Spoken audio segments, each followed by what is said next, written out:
Today for Devotions with Daniela, we are reading from Daniela, Book 1. This is the chapter, Drink the Kool-Aid, about U.S. Army basic training. I had gotten used to excelling at everything I did through sheer will, but somehow it was never enough. I never felt like I would be caught up with everything I'd missed.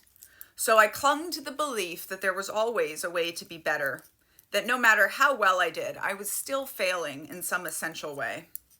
As a kid who'd been told from birth that I wasn't good enough, that I was nothing without Jesus, I desperately needed to prove myself, by myself, first to my teachers and professors, and now to Jeff and my drill sergeants. When I decided to join the Army, I'd known that I needed to get in shape, and I'd gone a little overboard. I had quit my pack-a-day smoking habit, to Jeff's delight, and taken up running in the heat of the Texas summer. I wanted to be not only ready, I wanted to be Army regulation perfect. I cut off my curly blonde highlighted hair and threw away my makeup. When I showed up to basic training, I was a wiry, underweight brunette with badly chopped hair and the giant glasses they force recruits to wear for corrective vision, called basic combat glasses, or BCGs, that were so ugly everyone referred to them as birth control glasses. That was fine with me. I didn't need to be attractive. I needed to be strong. Ugly or not, I could do 60 plus push-ups and 80 sit-ups without stopping. And it turned out I could run. Fast. 6 months earlier, I had never run a mile in my life. But on the first physical fitness test, I ran 2 miles in 13 minutes and change. That was fast for a girl. 2 whole minutes faster than any other girl in basic training. I ran so fast I ran right into notoriety. The drill sergeants knew my name. The commander wanted to meet me, and the first sergeant praised me in front of the whole company. I also ran into an angry mob in the girls' bay, where we slept. I thought they would have been excited, happy to see a woman praised, one of us running faster than most of the platoon's men. A rising tide lifts all boats, or something. But like in the children of God, nothing in basic training was about being an individual. Do not stand out. Look like another pawn in the line. Up until the gun went off on race day, I fit the mold and blended into the space I carved for myself. Small and ugly and quiet. Nothing to be noticed.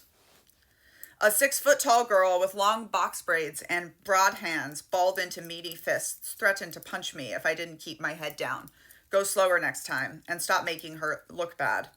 Someone with stringy blonde hair, patchy skin, and brown broken teeth asked me through the holes in her fractured smile if I'd ever been in a street fight, as if she was offering me candy. Cross-legged on her bed, Danielle raised her head and barked out a single command. "Leave her alone, guys." And everyone dispersed. How was she already the leader? Relief washed over me, and I wondered if I'd been wrong about her. Maybe we could be friends after all. "They're right, she said. "You are a bit of a stuck-up asshole." And then the door inside me closed shut again. Her words confirmed what I'd feared 3 weeks earlier, on the first day of basic training. I reminded myself I was not there to make friends, and that the only real friend I had, and would ever have, was myself. So I kept running, not just on the track, but from conflict. My legs carried me out of the room, 1,000 questions bouncing around my brain. Why did she have to hate me too? How could everyone tell I was so different? What was I doing wrong? I turned a corner and then another until I found myself in the same girls' locker room where Daniela and I had first spoken. The unfairness of it all hit me, and I shoved my fist, hard, into one of the metal lockers. As the pain bloomed in my hand, my hurt and anger faded. It was relief, a kind of numbness, so I punched the locker again and again. I saw blood on one of my knuckles, but I couldn't feel a thing. If they think I'm a bitch, I thought, at least I'll show them I'm not scared. I wondered what Jeff would think of me. Would he mock me for losing control? Did he have any idea how much easier his path had already been than mine? I punched and punched, my hand pounding against the metal too many times to count, until a drill sergeant appeared and ordered me downstairs. Like the trained soldier I was becoming, I stood at parade rest while he yelled at me. What was my problem? Didn't I know they were proud of me? Did I want to throw it all away but acting out? As a woman, you'll need to be faster and better than the men. Always. and you'll need to keep your head down. Play the game. He finished his tirade with threadbare advice. Ignore their jealousy. That means you're doing it right. But that wasn't enough. He was missing something. Sure, I had been longing my whole life for people in power to tell me I'm special. My parents, the aunties and uncles, teachers, people I had dated, and drill sergeants like him.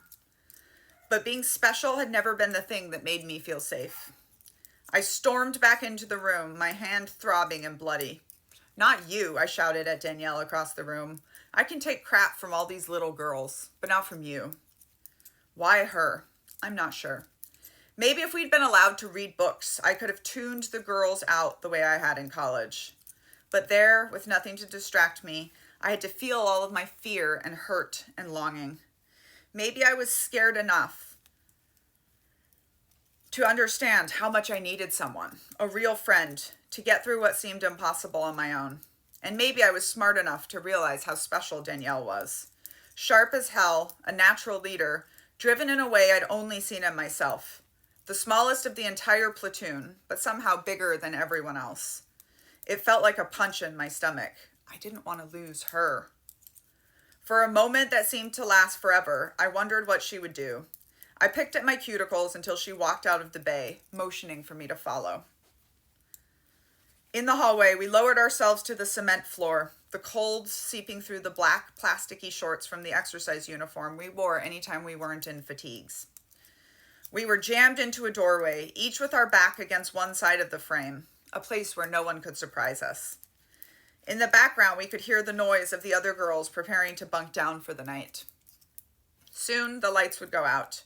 Nobody would bother us, hidden as we were. I asked her if we could start over. I didn't know what I had done to make her hate me, but I wanted to try again. I don't hate you, she told me, but I don't know you.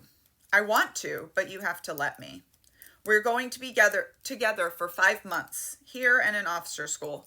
So yeah, let's be friends. Sitting in that doorway, we became friends. She told me how she'd majored in psychology while working on Wall Street to pay her way through Fordham University after dropping out of high school.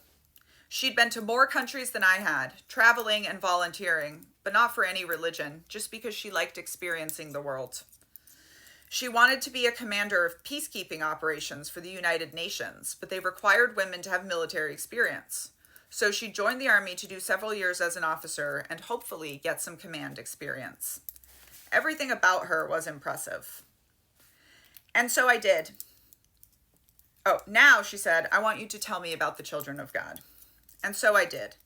Like Jeff, she responded without the inane questions and assumptions I'd braced myself to hear. But she was also different from him. No jockeying to have a bigger story, no competing for larger hurts, just understanding, just the desire to see me as I was. We became our own little group, the two of us, still part of the larger platoon, but also separate. For the next 5 months, she was my teacher, my best friend, my confidant, and my protector. She understood that my strangeness came from lack of knowledge, not animosity. But she also didn't think I was all that strange. With Danielle, who was as American as they come, I learned what it meant to be an American, or at least the kind of American I wanted to be. There were little things like, oh my God, Daniela, you don't call it American football when you're in America. And big things, like all human beings are worthy of our respect and dignity, even if they are extremely different from us. She showed me how to excel with a humility and grace that allowed space for everyone else to hold their heads up too. I was part of a team again, with someone who had my back. And I realized I'd been missing that for 6 long years. You can get signed copies of Uncultured attached here, or listen to me read it to you on Spotify Premium or anywhere else you get your audiobooks.